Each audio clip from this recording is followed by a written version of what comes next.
Tammy Camel, and this is my buddy Jinx. Do you know what a jinx is? It is a type of curse that makes the victim prey to many minor misfortunes and other types of bad luck. Or, it is the object, person, or cat that brings bad luck. We here at Fireside Philosophy don't believe in jinxes, but the Romantics certainly did. In the 19th century, a group of thinkers developed ideas in reaction to the earlier classical thinking. The Romantics believed emotion and imagination were the keys to bring humanity to a new height.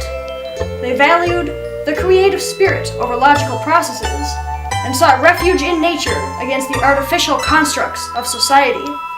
But today, we are going to talk about one specific Romantic, a man who took these new ideas and further developed them. Get ready to meet G.W.F. Hegel. Are you ready to meet Mr. Hegel, Jinx? He was kind enough to take a break from his very important Lutheran teachings at the college in Berlin to come and talk to us today. Here he is, folks, Mr. Georg Hegel. Why, thank you for letting me come here on this show. I'm a great big fan over there in Germany. I love Fireside Philosophy. Well, we are very happy to have you here. The Romantics thought every living and non-living thing in nature was infused with the divine, meaning God's spirit inhabited everything. They called this the world spirit. But I understand you think of the world spirit in different terms. The world spirit isn't physically God. He doesn't need to inhabit everything at once. However, he controls the world spirit, partially through his plans for humanity. See, the spirit is actually the sum of human life, thought, and culture. God may guide us occasionally, help our choices fit into his ultimate plan, but for the most part, he gives us freedom to make our own choices. Lots of Christians would disagree with you on that point. Many say that God has his influence on every action. What makes you believe that we ultimately have free will? God understands that one must be free from authoritarianism in order for ethics to develop. Only when our minds are free to reason and imagine can the world spirit progress. I see. You've thought a lot about how reasoning creates progress, haven't you? Yes. In fact, the freedom granted to us allows human reason to be adaptable and dynamic. I have found that the development of new ideas and ethics falls into something I call the dialectic process. This is a three-step process that begins when someone thinks of a novel idea, say cats, like Jinx, make the best pet. This first statement is the thesis. Next, as a matter of course, someone comes up with a contradictory idea, an antithesis, or antithesis, if you will. For example, dogs make the best pet. Finally, someone comes up with a third idea, a synthesis, combining the best of both ideas, say, both dogs and cats make wonderful pets. It is this process of thesis, antithesis, and synthesis that works out the flaws in reasoning and polishes an idea to be the best it can.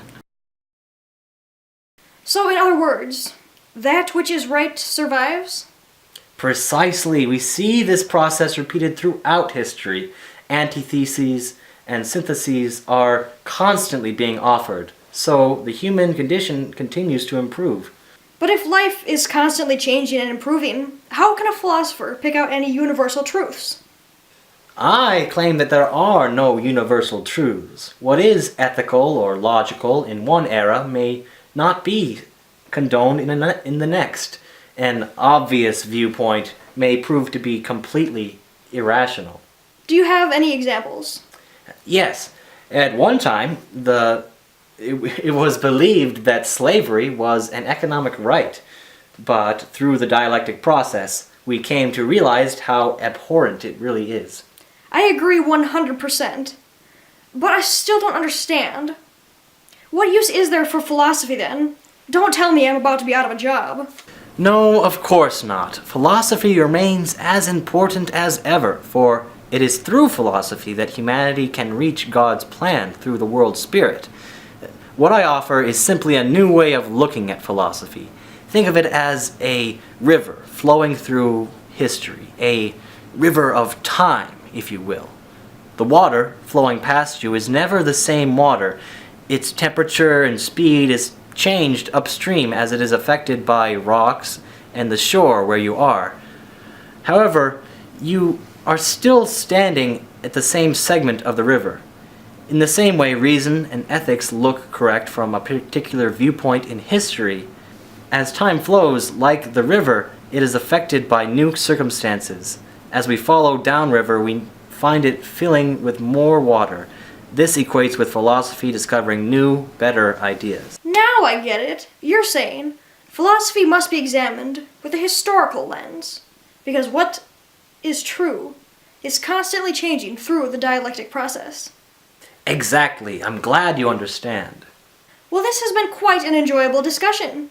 Thank you for visiting Fireside Philosophy.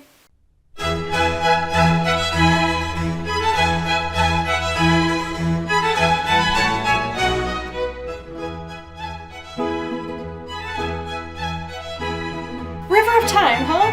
What do you think about all this, Jinx? And to all our viewers watching today, feel free to discuss Hegel's ideas.